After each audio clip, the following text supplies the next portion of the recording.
Muibi, Ya. kali ini gue pengen cerita tentang perempuan yang ngelanggar pamali di pesantren yang mengakibatkan banyak kejadian horor yang nimpa dia. Aduh. Kita sebut aja perempuan ini namanya Aya ya.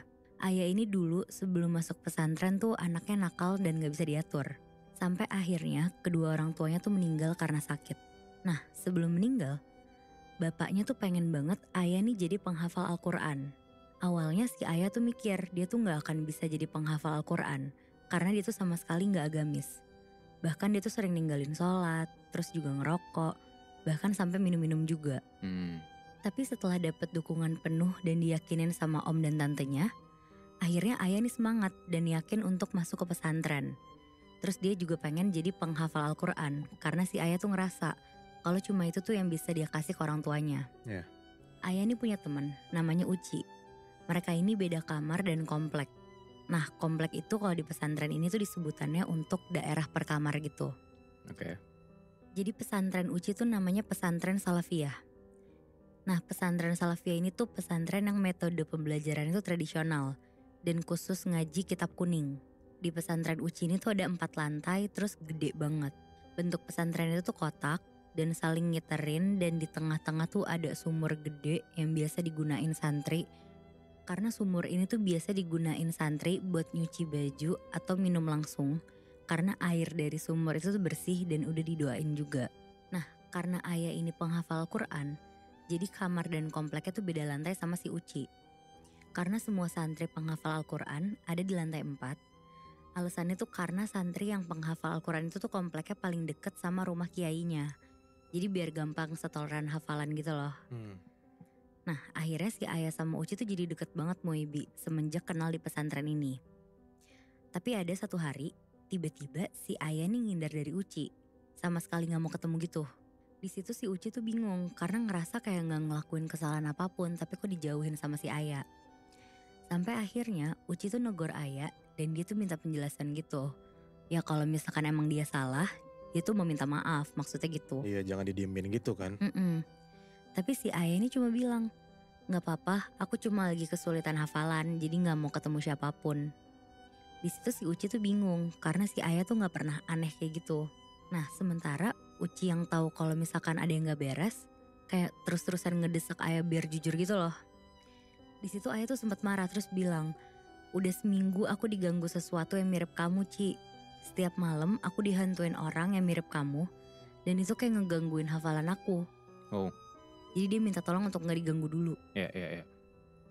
Ngedengar hal itu tuh si Uci kaget banget. Karena sebelumnya Uci sama Aya tuh sama sekali gak pernah dapet gangguan apapun loh di pesantren. Ya. Bahkan mereka juga gak pernah ngomong apapun tentang makhluk halus gitu lah. Sampai akhirnya si Uci tuh gak berhubungan lagi sama Aya sekitar 3 mingguan.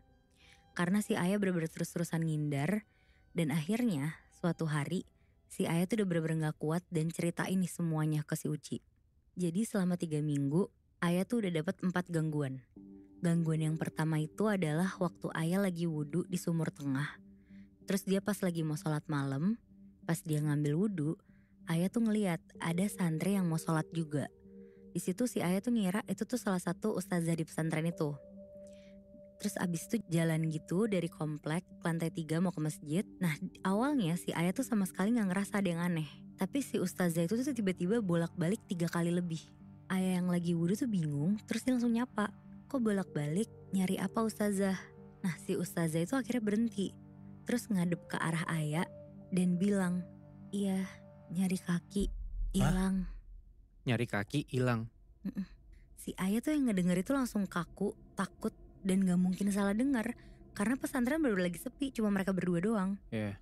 Di situ Aya tuh baru sadar Muibi, kalau anggota badan sosok itu cuma ada kepala sampai perut doang. Kakinya gak ada. Jir. Gila. Set. Di situ si Aya buru-buru kabur, gak jadi sholat malam, terus dia langsung masuk tuh ke kamar. Nah udah tuh Muibi, ada lagi gangguan yang kedua. Pas Aya lagi haid. Dan dia tuh mandi malam karena dari pagi sampai sore dia tuh ada tugas. Jadi baru sempet mandi habis maghrib. Kamar mandinya tuh cuma pakai sekat doang, jadi nggak ada pintunya. Dan bak airnya tuh kayak manjeng gitu. Jadi semua santri kalau mandi bisa ngelihat tangan dari samping. Iya. Karena bak airnya tuh jadi satu kan. Nah di sini si Aya tuh lagi nyuci pembalutnya.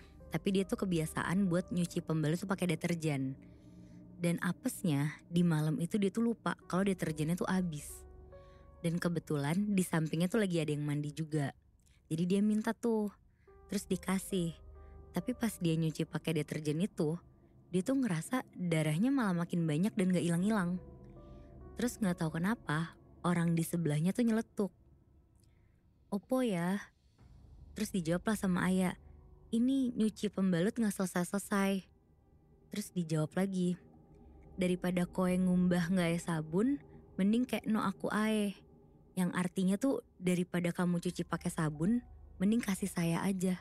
Wah, Kasih apanya maksudnya? Pembalut yang ada darahnya banyak itu Muy. Buat apa anjir kasih ya? itu dia. Terus suaranya tuh kan tadi normal kan, kayak santri biasanya. Tiba-tiba tuh berubah jadi suara nenek-nenek, serak basah. Dan setelah ngomong gitu, nenek-nenek itu langsung ketawa. Aduh gila. Di situ si Ayah ketakutan banget, terus langsung matung lah di tempat. Tapi suara sosok nenek-nenek itu tuh tiba-tiba muncul lagi, terus ngomong, sudah Mbak Ayah, saya udah mau selesai nih mandinya. Sampai disebut namanya Bi anjir. Dan itu masih suara yang nenek-nenek? Iya, Wah anjir. tapi gak lama suaranya berubah langsung Bi, jadi normal. Dan ketika orang sampingnya udah beneran selesai, si Ayah ngelihat orang di sebelah tuh santri biasa, santri baru. Gila. Aneh banget ya. Asli. Di situ dia tuh bener-bener ngerasa aneh, terus dia ketakutan banget. Dia tuh bingung kenapa kok bisa segitunya gitu. Tapi gak sampai situ aja Muibi. Ada lagi di hari lain. Pas semua santri lagi pergi ke makam ziarah keluarga pesantren. Itu tuh kayak kegiatan rutin di setiap malam Jumat sore sekitar jam 4. Ayah sama temennya namanya Mbak Laila gak ikut karena dapat tugas untuk jaga Gus Adam. Nah Gus Adam tuh yang paling kecil di keluarga pesantren, umurnya sekitar 6 tahunan. Waktu itu Gus tuh lagi mandi sama Mbak Laila. Jadi si Ayah pergi ke kamar sebentar buat ganti baju karena bajunya kotor habis masak. Pas udah ganti, Ayah dengar kamarnya tuh kayak diketok. Pas dibuka, dia ngeliat ada anak kecil lari. Terus tiba-tiba pas sampai di pojokan, anak kecil tuh berhenti. Nah si Ayah karena ngeliat anak kecil dia mikir kalau itu tuh si Gus Adam kan. Disamperin lah sama si Ayah. Terus si Gus Adam ini tuh berhenti, berdiri di tengah jalan, tapi cuma kayak kelihatan siluet aja karena lorongnya lagi gelap. Terus dipanggil lah, Gus, sampun mandi jenengan. Artinya Gus udah selesai mandinya. Terus dilanjutin lagi nih dia nanya, Mbak Laila di mana? Anak kecil di depan itu tuh nggak nyaut sama sekali Muibi, tapi balik badan, terus langsung lari lah ke Ayah. Dan pas mau sampai, kepala si anak kecil ini tuh jatuh ke bawah. Wah, Sisa badannya doang yang berdiri. Anjir digangguin sama macam-macam makhluk halus ya? Iya bener. Nah di situ Ayah bener-bener langsung teriak keras banget, dia shock banget. Dan gak lama si Mbak Laila keluar ngegendong Gus Adam. wah anjir. Nah jadi gangguan yang dialami Ayah tuh bermula karena dia ngelakuin pamali di pesantren. Pamalinya adalah santri yang hafalan Al-Quran tuh gak boleh hafalan di lantai 1 malam-malam. Karena kalau misalkan nekat hafalan Al-Quran di sana, santri yang hafalan itu tuh bakal digangguin sampai gak betah dan akhirnya keluar dari pesantren itu. Oh shit.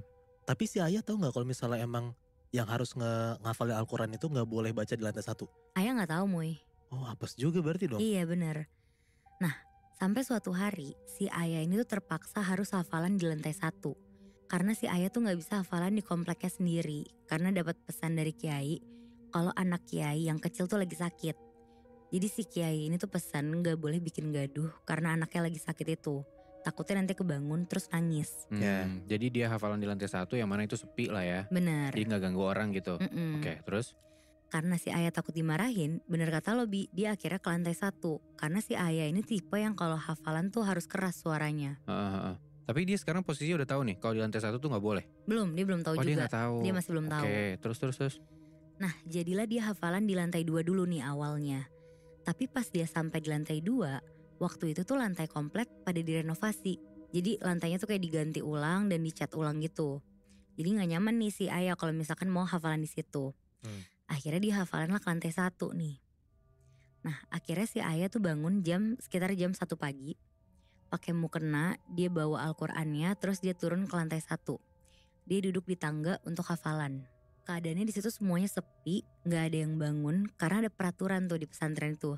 Jam 10 malam harus steril dan gak boleh ada yang keluar dari kamar. Nah 15-20 menit kemudian si ayah nih mulai hafalan kayak biasa. Gak ada apa-apa, semuanya aman. Sampai akhirnya dari ekor mata si ayah nih ngeliat ada orang yang berdiri tapi gak kelihatan jelas sosok siluetnya tuh kayak gimana.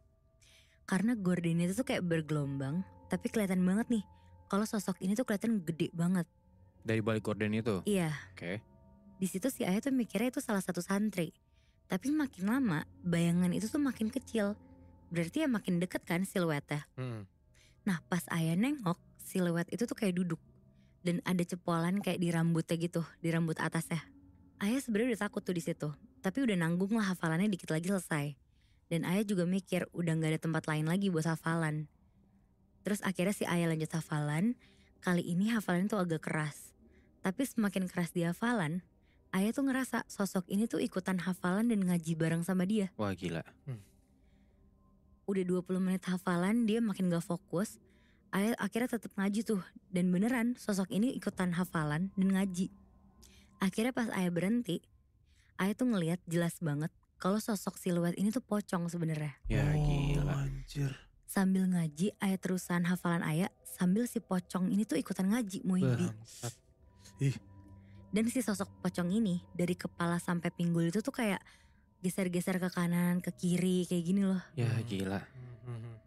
Nah si ayah sebenarnya tuh udah teriak ketakutan. Tapi dia gak bisa ngapa-ngapain apalagi lari kan. Ada kali 10 menitan tuh si ayah bener-bener matung sambil terus ngedenger pocong ini tuh ikutan ngaji. Aduh anjing ribet. Tapi ya udahlah si ayah coba ngafalin ayat kursinya, dia doa-doa yang dia tahu buat ngusir setan ini kan. Akhirnya pas dia udah bisa gerak dia langsung cepet-cepet tuh jalan ke arah tangga. Nah pas dia belok mau ke arah tangga menuju lantai 3, ada kamar yang lampunya nyala. Di situ dia udah ngerasa lumayan lega. Tapi Muibi tiba-tiba dia tuh ketakutan lagi. Bahkan kakinya sampai lemes karena dia tuh ngelihat jelas banget ada siluet pocong itu. Tapi kali ini tuh gak ngaji. Ngeluarin suara kayak orang kecekek gitu. Hah? Tapi suaranya tuh ngebas banget. Terus gak lama kemudian ada yang bisik-bisik lah ke ayah. Wong duso koyo koe ora oleh ngaji.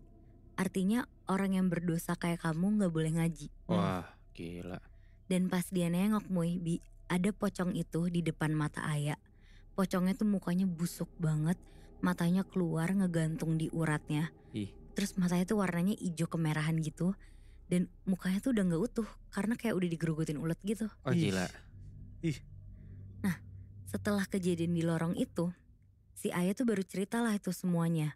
Dan semenjak itu si ayah tuh ngehadap ke Bu Nyai. Bu Nyai ini tuh kayak orang di pesantrennya.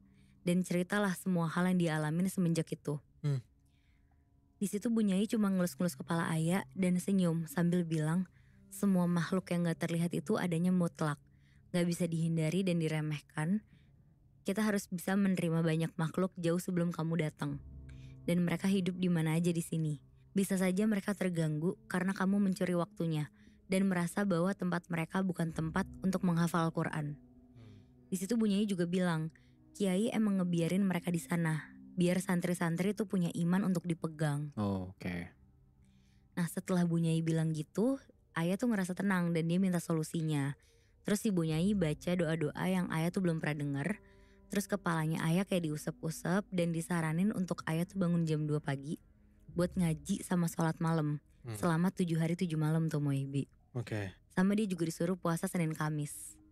Nah setelah ayah ngikutin semua petunjuk dari Bu Nyai, udah gak ada lagi tuh gangguan-gangguan di pesantren. Tapi semenjak malam ayah ketemu pocong itu, si ayah ini jadi sensitif dan peka. Bahkan dia tuh bisa ngelihat hal-hal yang gak kelihatan. Oh. Terus dia juga kalau hafalan nih Muibi jadi cepet banget. Kalau biasanya dia setoran hafalan 3 lembar ke si kiai, sekarang tuh si ayah udah bisa setoran hafalan 7-8 lembar ke kiai setiap harinya. Wow. Oh, berarti sebenarnya after dia ngelihat masuk makhluk halus itu ya, ada sisi positifnya, ada sisi negatifnya ya? Benar. Bener. Oh. Benar-benar. Gue juga ngeliatnya kayak kalau misalkan lu dikasih tahu nih, ya udah nggak apa-apa banyak makhluk di pesantren itu untuk ningkatin iman lu ya. Iya. Cuman agak ekstrim juga sih, iya gak sih? Ya lo jadi Iyalah. peka kan masalahnya. Heeh.